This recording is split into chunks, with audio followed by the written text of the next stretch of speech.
బైబిల్లో ఎక్కడా కూడా నువ్వు బీసీసీ అయితే క్రైస్తవుడివి అని చెప్పదు బైబిల్. బైబిల్లో ఏ కులమును క్రైస్తవానికి అంటగట్టే ప్రథ లేదు. ఆ సాంప్రదాయం మనకు లేదు. కులరహిత సమాజం బైబిల్ గ్రంథం. ఏ కులాలు, ఏ మతాలు, ఏ జెండర్ బయస్ అంటే లింగభేదం, ప్రాంత భేదం, భాషా భేదం ఏదీ లేనటువంటి ఒకే ఒక్క మానవ శరీరం, లేకపోతే క్రీస్తు శరీరం అని పిలువబడటమే సంఘం. దాంట్లోకి వచ్చి నువ్వు మళ్ళా నేను కులము, గోత్రము, ఫలానా ఫలానా అంటే నువ్వు బేసిక్గా అనుసరిస్తున్నది క్రీస్తును కాదు, నువ్వు అనుసరిస్తున్నది మను. నన్ను కూడా ఇలాగే అడిగారు. నేను మా పిల్లల్ని తీసుకెళ్ళి జాయిన్ చేయడానికి వెళ్ళాను స్కూల్లో. సార్ మీ కులం చెప్పండి అన్నాడు. ఎందుకు నీకు అన్నాను. రాయాలి సార్ అన్నాడు. నాకు లేదురా అన్నాను. అటెండ్ సార్ మీరు చెప్పాలి సార్, మీరు ఒప్పుకో.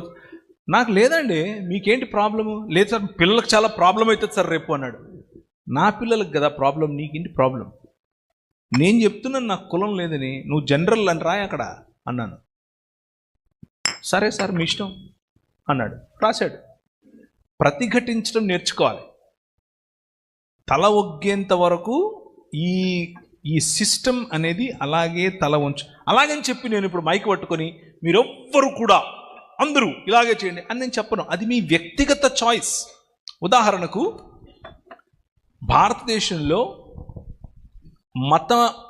ప్రలోభ పెట్టి ఒక మతంలోనికి మార్చటానికే ఈ బీసీసీ అనే యాక్ట్ వచ్చింది. మళ్ళీ చెప్పనా? ప్రలోభ పెట్టి ఒక మతంలోని ఉంచటానికి ఈ రాజ్యాంగంలో ఉన్నటువంటి ఈ సవరణ జరిగింది. అంటే హిందువుగా నువ్వు ఉంటేనే నీకు ఎస్సీ ఎస్టీ రిజర్వేషన్ ఉంటుంది అని చెప్పేటటువంటి ఈ ఆలోచన ఒక ముగ్గు.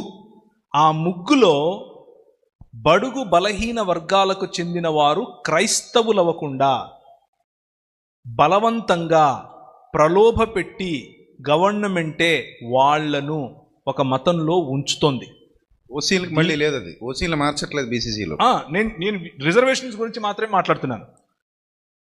సో రాజ్యాంగ వ్యతిరేకమైనటువంటి ఈ పనికి రాజ్యాంగంలోనే చోటు కల్పించిన రాజకీయాలను మార్చాలి.